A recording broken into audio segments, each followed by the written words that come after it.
Morning. It's very wet, windy and cold over here in southern England in Dorset. But that's not what we're here to talk about. We're here to talk about why is it vital to reinvent and attempt to do new things? Or why is it important to do the same thing that you've been doing in a new way? Or blaze new trails, go down uncharted territory. Why is it important? Is it important at all in the first place? I think it is very important, right? So we're going to kind of approach it from three angles. First is why I think is it important, right? Second is, and what it does to a person, a personality, to one's life, really. Second, what it could mean professionally, right? And the third, I'm going to share some learnings from at least two of my organizations that helped me embrace change, right? And I'll end it off with what am I doing today, which is again very new. I'm embracing change all over again, right? So coming back to, I did some research. When Jumping Goose, when Piyush and Tuhin reached out to say, "Why can you talk about this?" I looked at, saying I wouldn't have been the first one to talk about this, right? There would have been thousands, if not thousands, at least hundreds of people who would have spoken about this or written about this, or, it's got to be documented at the end of the day. It's the age of information. So I Googled some stuff, and my keywords were really, embracing change, learning new skills, doing the same things the old in a new way. Learning new languages, multiple things like that, and the benefits of doing that. Right? It's incredible what I found out. It's incredible what the internet threw up.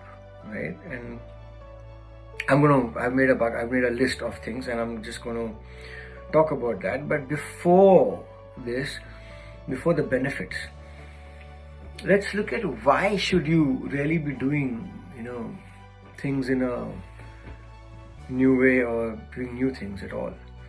It's one life. There was this expression called YOLO, you only live once. The bucket list, and it's one life. It's a long life. And the more you do, the more you get, the more you experience, the more you learn, the more you are able to give back, the more you're able to share, the more, I think, I'd rather than be a poor hamster on a treadmill, right? It's hamster on a wheel, really, treadmill, wheel. Right? It's I think to me it's YOLO, firstly. The benefits of the many that I saw and read about, I think the ones that stayed with me are the following. It stimulates creativity. Creative thinking, design thinking is not just the prerogative of designers. It could be anybody, right? It is essentially teaching you how to approach the same problem through new perspectives, through new directions. Maybe success that wasn't coming with a certain approach, you could find success with a new approach, right? Self-awareness, it teaches you a lot of things about you. Doing new things teaches you about yourself. It helps you learn new things faster over time, which is great, because you could, which is what we all want. We want to learn new things, but we want to learn them faster than what we learned the previous thing was, right? Well, that's no measure, but you get my drift. Adapt better to change. Adaptability, these things could really help, all these things could really help professionally. It's not just things that are philosophical or just personal growth. It's also these same things can be translated into professional life also. overcoming fear of the new, right? Overcoming fear of the unknown, right? You would bravely go into a new role and maybe grow with it, prosper with it, right? Lateral thinking, one of my favorites, right? Increased perceptual sensitivity, another one of my, I love this. Increased perceptual sensitivity. To be perceptually sensitive is very, very, very important, I think, in today's day and age, right? Now this, right? Improved ability to multitask and improved ability to focus. These could be two different things altogether, depending on what school of thought you're from, but it doesn't matter. Some people like to be really good at what they do and focus, and some people like to be able to multitask. It will make you better. Embracing change, doing new things, reinventing yourself will, mean a new you, right? And a better you in most cases, right? Improved memory, improved attention span. Another brilliant one, better decision making. Where you stop treating everything as an option, but you start believing in the power of choice, because you embrace change, you do new things, so you know that you can make a choice. It's about choosing one problem and say, okay, listen, how can I solve it? Can I have 5 approaches to that problem? If there's a new role, if there's a new city, if there is something that is new in your life, a new person, can you make a better decision? Maybe you can, Now, but all this is out there already, right? Please do your own search and it'll be amazed. It's beautiful what gets thrown up, and it'll really stimulate your mind. Professionally, I think it is critical. I've been a QC, I've been a buyer, I've been a merchandiser, I've designed, I've been a product person, I've done bits of marketing, I have done shoots, I have, of course, I put all this to good use in creating brands, fashion brands that, and I say create, I conceptualized, I launched fashion brands. Some of them have grown on to become India's largest fashion brands today, right? And to create the right org structure, you could understand, what it takes to build brand A versus brand B, which could be two different animals altogether, and it needs two different kinds of org setups to make those brands more successful, right? And in the last of the last part, I'm just going to share what 2 organizations, especially Arvind and Myntra, helped me grow up and embrace change.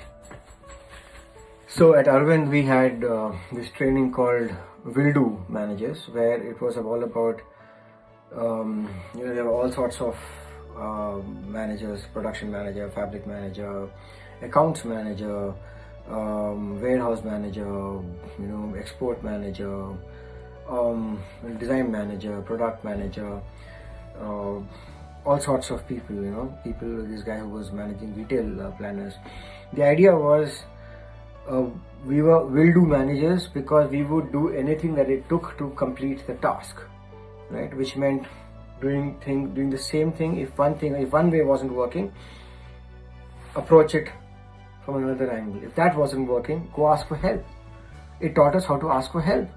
It taught us how to rally a team around us and build a team and get the task done. That team wasn't the team that we thought, oh, I have 3 reportees. I'm manager today, I'm going to be senior manager tomorrow, and day after I'm going to be general manager, right? Those things went out of the window, because to me that was not relevant anymore, right? I could reach out to people across the organization and rally them to help me achieve what I was set upon, right? But it was all about doing the new, really. The second was at Myntra, where we were taught that unless and until you hire somebody better than you, unless and until you hire someone who can grow into your role faster than you could, right, and therefore make yourself redundant, right, you're not going to be able to grow. You're not going to be able to make yourself available something new, because we were at the cusp of change for the Indian retail industry, right? We were really the ones changing the whole landscape of retail back in that day, right? Back in the day. And there were so many new things coming out, and if we just kept getting better at what we were doing, we were never going to reinvent ourselves and grow into, be able to do something else, right? So these few things really, helped me reinvent myself. And to finish it off, here I am. I'm a salesman now. I've joined hands with an old mate of mine. I'm he runs a company called Stylumia, Ganesh, and I'm now a salesman. Really, I'm now going to take to the market in the UK what Stylumia does. I'm going to spread the gospel, because what it does really, it helps the businesses eliminate guesswork. It helps from their decision making, from their operations, it helps them take more data-driven decisions, right? It helps them improve the retail metrics like profit, revenue, store output, multiple things. It helps them eliminate wastage, both ecological and economic, right? But to do all this, they're using technology. And while it might have started in front of my eyes 5 years ago, today they're at a different level altogether, and I've just come on board now, right? And I can guarantee you that 99%, almost 100%, not 99%, 100% of the people there are smarter than I am, and I'm having to learn everything from NLP to what's machine learning, and how deep it has gone from the days I kind of touched that, from a very superficial perspective. How can demand sensing really, steer a company's profits, and companies, how can it steer it closer to the consumer, right? But I'm having to read documents, I'm having to understand this a lot more. I have not made a single pitch, not made a single sales letter, not made a single call. I'm just learning right now, and I'm happy, because once I'm able to do this, I'm going to be able to put myself out there, right? Put all that I have learned in 2.5 years or 2.5 decades of my work with the fashion retail industry in different roles, right? Understanding, because I know the pain points, right? I can then put it out there, right? Learn technology, learn everything that, how they are solving the data, ingestion and analytics, and put these two things together, and possibly work with retail partners who are progressive enough to, actually use a new approach to solving what is typically a traditional retail problem of economic and ecological wastage, so yeah, reinvent yourself, go out, don't feel stuck, get out.